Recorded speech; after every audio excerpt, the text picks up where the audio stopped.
We look at Les Miles. He feels real good about this team, and even though there has a couple of losses against Georgia and Florida, he feels real good about the rest of the path towards the SEC title game in Atlanta. And to the ground on the first. 2nd and 10 for the Wave. And back to the ground, and Austin once again on the carry. And a collision out at the 30 as he picks up a handful for the Green Wave. And Moore dumps it off to the far side.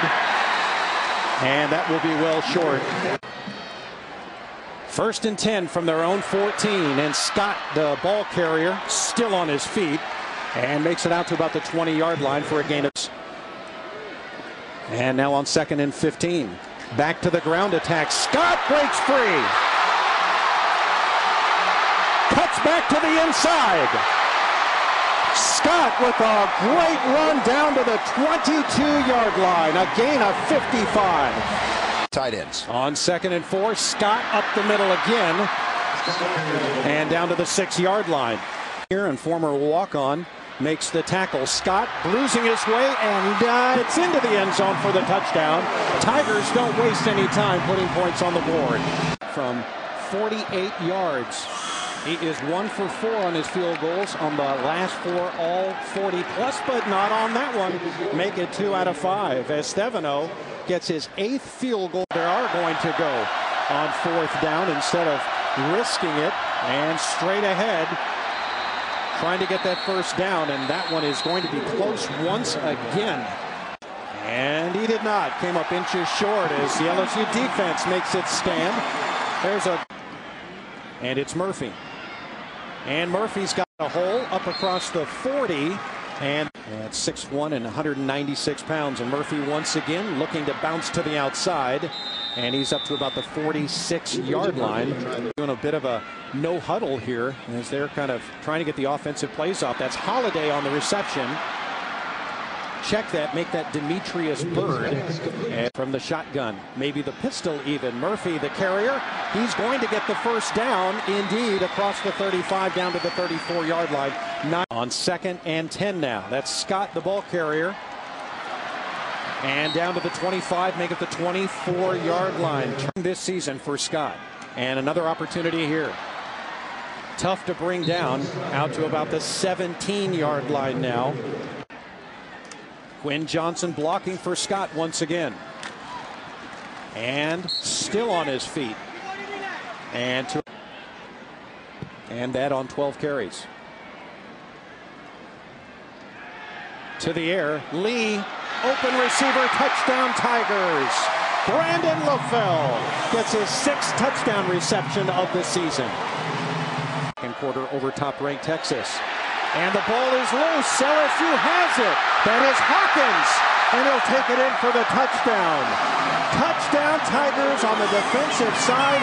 How about Chris Hawkins on a 24-yard fumble recovery, taken in for another 6. And this is something the Tigers really needed, a touchdown or a big play from the defense. A sack produced a fumble. Chris Hawkins, Johnny on the spot, scoops it up into the end zone for a score. And you see Raheem Alem again beats Troy Kropog for his 6th sack of the campaign. Chris Hawkins, Johnny on the spot. Good things happen when you hustle. He's into the end zone, giving the Tigers a bigger cushion. Raheem Alem, just on a speed rush, is beating Troy Kropog to the outside. And they're going to have to light it up with long passes. Just kind of a short version of Chipman dink down the field here. And on 3rd and 8, the pass complete as Terrence Tolliver makes the grab for the 1st down. Williams back in the game. This will be Lee as he's got a wide open receiver. Brandon LaFell bumped out of bounds at the 12-yard line. Making the defensive play was Charles Harris. The Tigers. And LSU has had success against #1 teams venturing into Tiger Stadium as the #1 team. And we'll see how that shakes out next week. That's Williams, and he'll go in untouched for another touchdown. As LSU makes it 27-3 now. Stevano on for a 31-yard field goal attempt. He made a 48-yarder earlier in the game that tied a career long. Stevano's kick looks to be partially blocked, and it misses the mark. So It's back to Williams. And Williams makes his way up to the 45-yard line. Richard Dixon is the tight end. They can ill afford to lose his. Boy, he's really become a good blocker as far as a tight end is concerned. He's always had good hands. Former defensive end in high school. 5-yard line. Williams across midfield, still on his feet before he is inside 4 minutes to go here in the third. Lee looks to the air and he'll go downfield. And some contact down there as Demetrius Byrd, the intended receiver, but no flag on the play. Playing for national championships both at Pearl River and at LSU. Williams, great second effort, and he's tripped up at about the 31-yard. That should be enough to get the first down. Stretch for the Green Wave on 2nd and 9 from the 30. Lee loses the football, pounces on it, penalty flag on the play, and we'll see where all this shakes up. But stands on his own 40-yard line.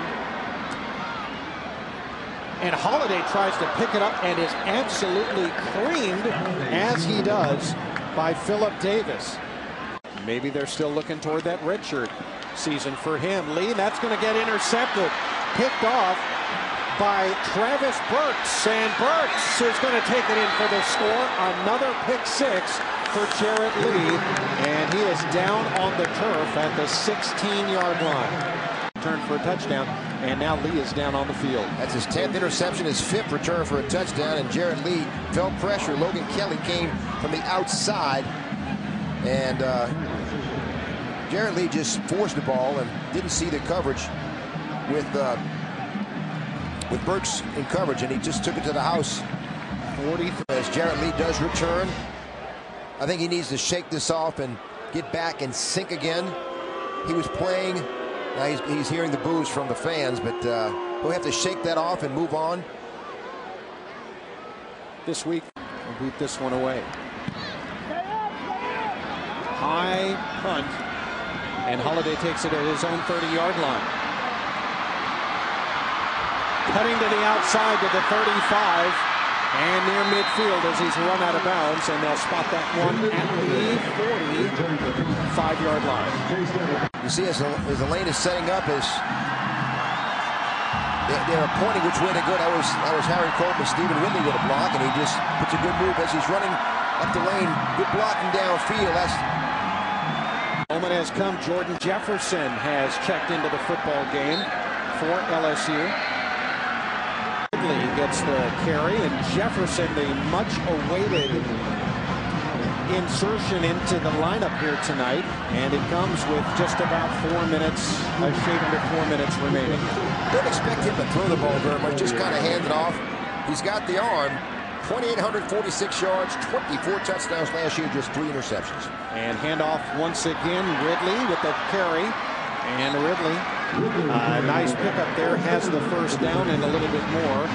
Let me ask you about Jefferson. Less than 4 minutes to go in this game. Is this sufficient for him if he needs to have the trigger pulled, so to speak, to be the backup running back as Ridley gets the carry once again? Well, all they want to do is get Jordan Jefferson, get some field presence, some experience on the field. They would not be expecting him to pull the Tigers out of anything, but they want to get him on the field. He may have a safe pass with 3 minutes left here, but they want to get him on the field. Roga Show anxiously watching as another big game by Ridley, and he's down to about the 2-yard line, maybe even the 1.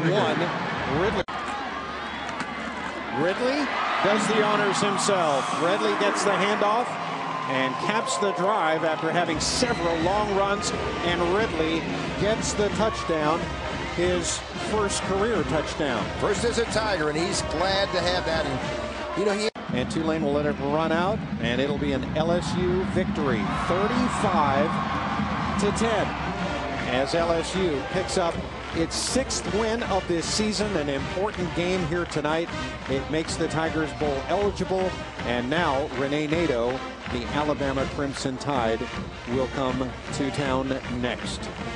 And we'll be back to talk about that.